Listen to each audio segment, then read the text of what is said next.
Hi, welcome to this video. In this lesson, we're going to be learning about galvanic cells. So the three main aspects that I'll be covering in this video is why are we doing galvanic cells, and what is the energy conversion in a galvanic cell, and we'll discuss the structure of a galvanic cell. So I'll first start with the first question: why are we doing galvanic cells? So with galvanic cells is a way of generating electricity. So we're trying to find a way of generating electricity. But what is the source of electricity? What are we generating electricity from? We are actually generating electricity from chemicals. So since we have chemicals, then these chemicals must undergo a chemical reaction in order to produce electricity or electrical energy. So this leads us to our second question of the energy conversion. What is the energy conversion in a galvanic cell? The energy conversion in a galvanic cell is that we use chemicals. So this would be chemical energy, and this is converted to electrical energy. So we're basically taking chemicals, and then we use this chemical energy from the chemicals and we convert it into electrical energy. So the last part, which is the structure of a galvanic cell.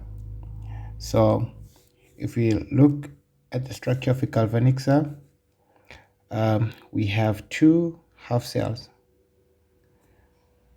In this case, I would say we have two containers, and these two containers, they are filled with a solution which we call an electrolyte, right?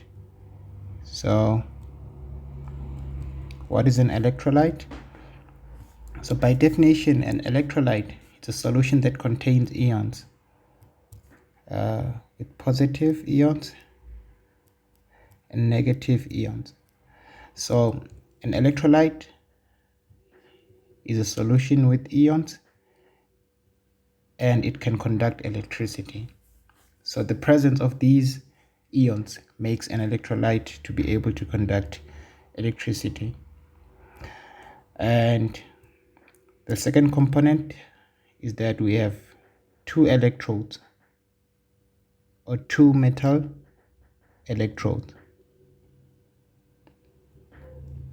For this example, I'd say we have metal A and metal B. These are two different materials. So this is an electrical rod, which we call an electrode, made up of a certain element, and it can conduct electricity. So the other component is that we have the voltmeter. So the voltmeter is actually to measure the voltage which is produced from this cell. Since we said we are trying to generate electricity from chemical energy, so the voltage that is generated, or the EMF that is induced in this cell, will be measured by that voltmeter up there. So now the circuit is not yet complete.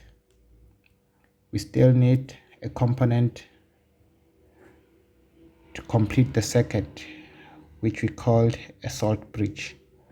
So the salt bridge has certain functions that will be discussed in the next video, but then the first function that I've mentioned is to complete the circuit, and it also separates the two half cells. And the third one is to maintain electrical neutrality, but then we'll discuss that in the second video. So this is the salt bridge, which completes the circuit. So this is the basic structure, of a galvanic cell. So with regards to the electrodes, we have two types of electrodes. We have the anode and the cathode. So when this cell is functioning, one of the electrodes will become the anode and the other one will be the cathode.